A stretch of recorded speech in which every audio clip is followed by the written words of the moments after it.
and permanently positive change through witchcraft.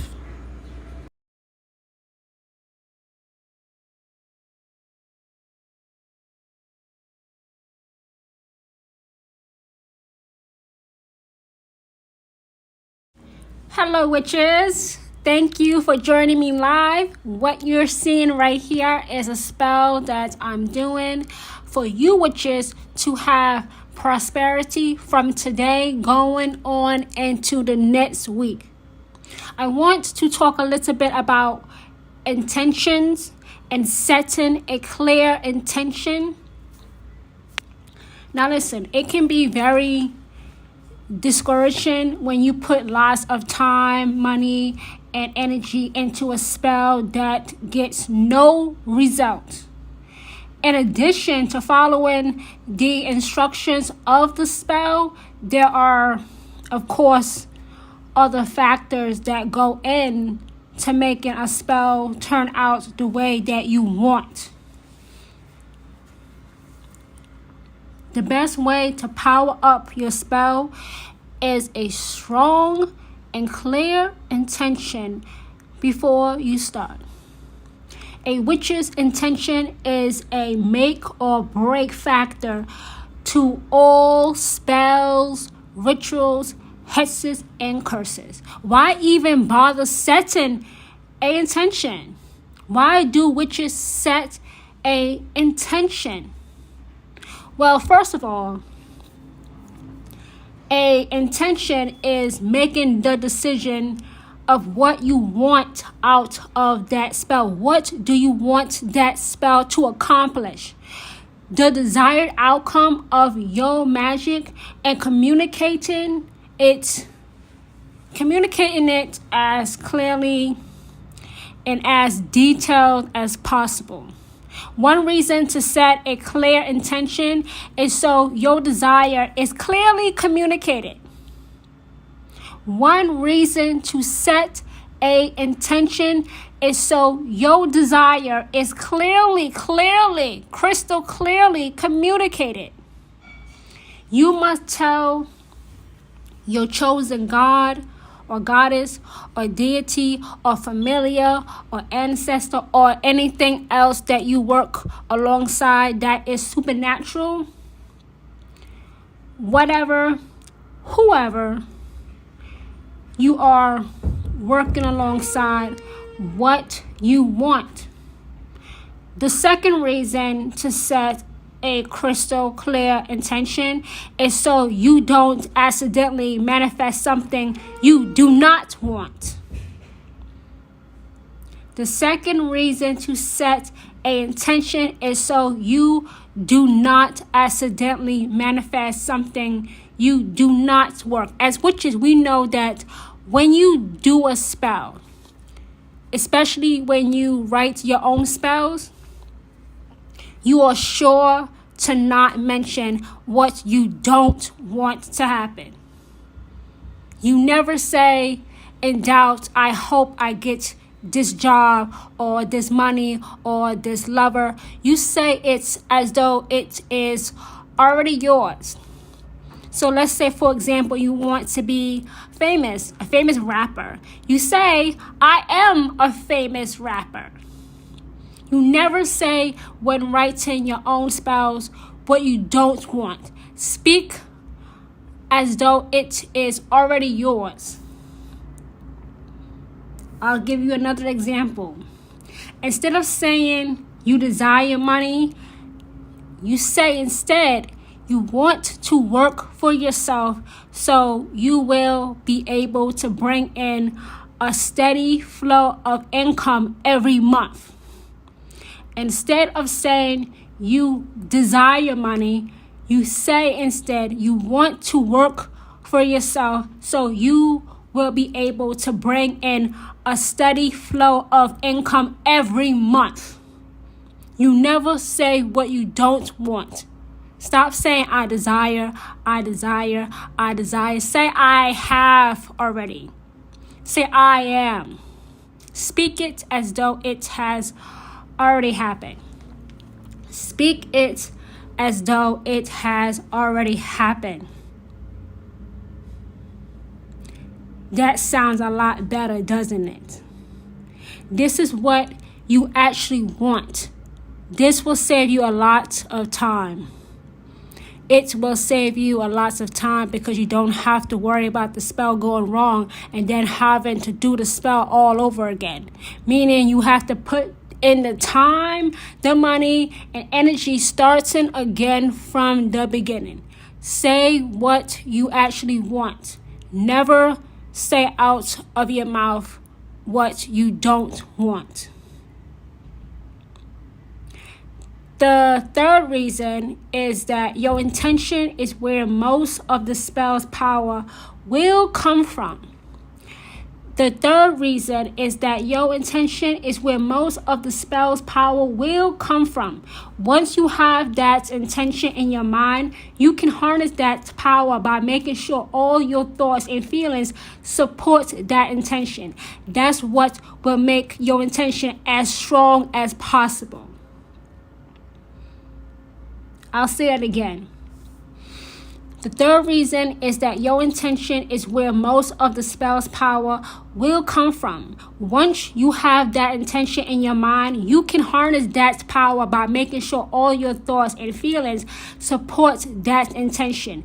That's what will make your intention as strong as possible. How do you even do an intention? How to do an intention? Words. We as witches know how powerful our words are. I love writing out my own spells rather than get them from the book because I can get more detailed about what I want the outcome to me. So there is no surprises. I don't have to worry about what the outcome will be because I wrote it. That's why I encourage witches to write their own spells, because there is no room for error because you wrote it. So how can it go wrong when you wrote it? So words. As witches, we know how powerful our words are. Writing out your intention is a great way to get clear on what you want. For example, your desire plus the time frame you desire to manifest equals your intention. Write your intent in present tense by using I. You put your desire plus the time frame you desire to manifest, and that equals your intention. When you write your own spells, put a time limit on when you want it to be manifested. So let's say you want money before Friday. So that means the money has to come by tomorrow, which is Thursday, right? Okay. So now you have a little bit of time to do real world action to bring that money to you. Because all spells require real world action. All spells require real world action. Write your intent in present tense as though it has already manifested. Say, I am wealthy. I am a famous model, a rapper. I am a favorite musician among pianists.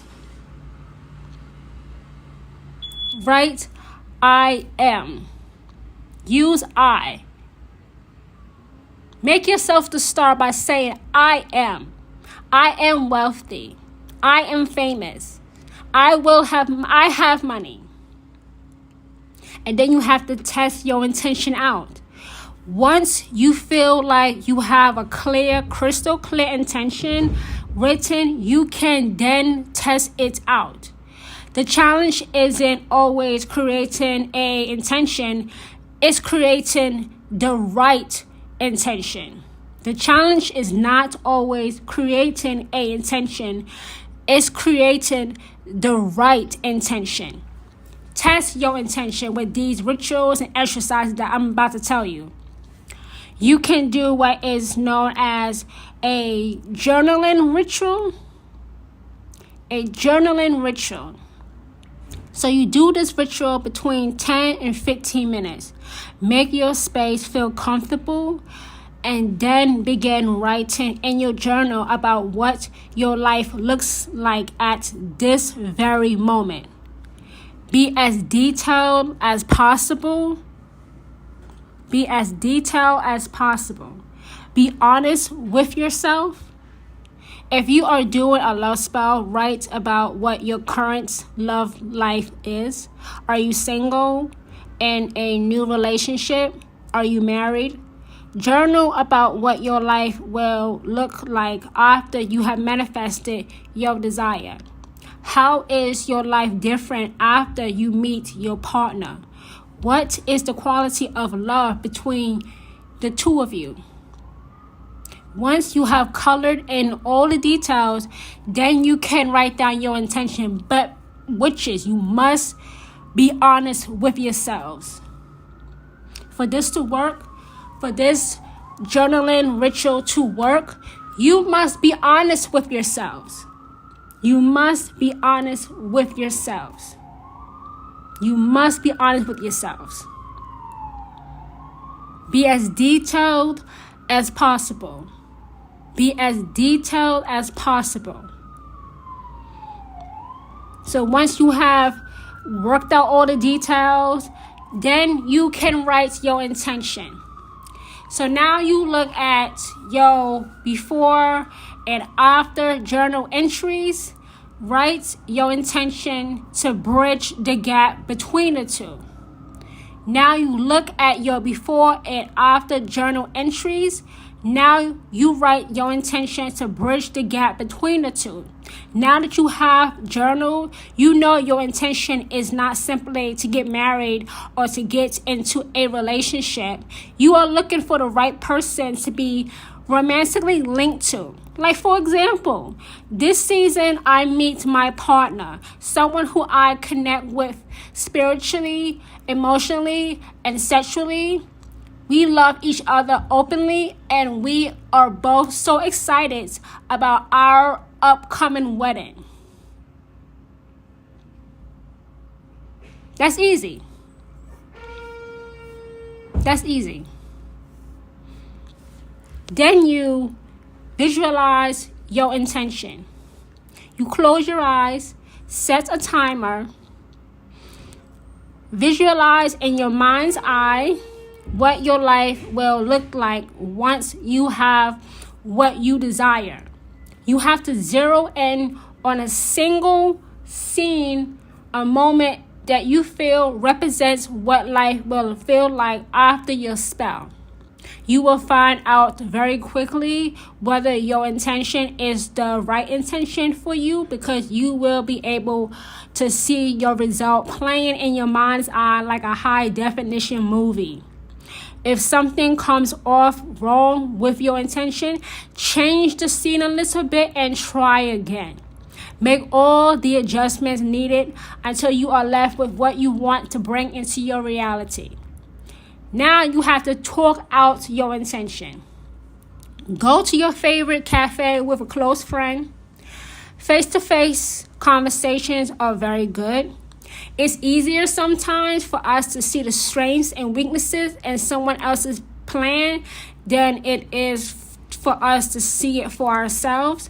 Your friend might have a better vantage point than you regarding what you want. Ask for their feedback when you are talking about your intention with a friend that is actually a good friend for you, okay? Don't choose a friend that's fake and phony and is going to set you up for failure. No, you want to choose a good friend, like a true blue good friend. Now you get rid of blocks surrounding your intention.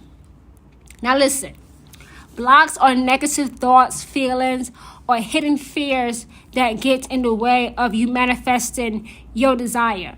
Blocks can be sneaky because they usually come from your subconscious mind. This means that many times you may not even know you have a block. Signs that you might have a block is that you state your intention out loud and take notice of any nagging feelings that float through your mind as you say your intention. Did you worry about having to pay more taxes because you would be making more money? Are you worried about friends and family coming to you for a loan if you were to manifest financial gain? Think about your current situation and take note of everything that is good about the situation. For example, wanting a romantic partner in your life. Ask yourself, is there an upside to remaining single? Notice your feelings. You know you have smashed a block when you think about it without feeling negative emotion attached to it. So what is next now if you don't know what you want? If you don't know what you want, you can do these two all-purpose intentions. For example, today I received an unexpected gift from the god or goddess, an ancestor or familiar or spirit animal. Or say, today I get clarity to figure out what I want. Keep track of the results from your spell and take notice if any patterns show up. Practice, intending exactly what you want, because in this case, practice does make perfect. So thank you, witches, for joining me. Like I said, what you're seeing right now is me doing a ritual for you, witches, to have prosperity from today, August 9th, until the end of this week, going into Sunday. This is what you're seeing right now. Me doing a ritual for you, witches, to have abundance and prosperity from today onward into Sunday. So thank you, witches, for joining me for this quick live pop-up broadcast on how to set an intention and therefore help you be a better witch and therefore make you have real, significant, and permanently positive change through witchcraft. Be sure to share this broadcast on your stories, on your other social media platforms, and tell them that there is a high priestess here in New York who is anointed and appointed by Hecate to help witches be their best, so they no longer go through life the hard way, and that way is by doing witchcraft. So thank you, witches, and with that, I now release you into the rest of your day. Bye, everyone.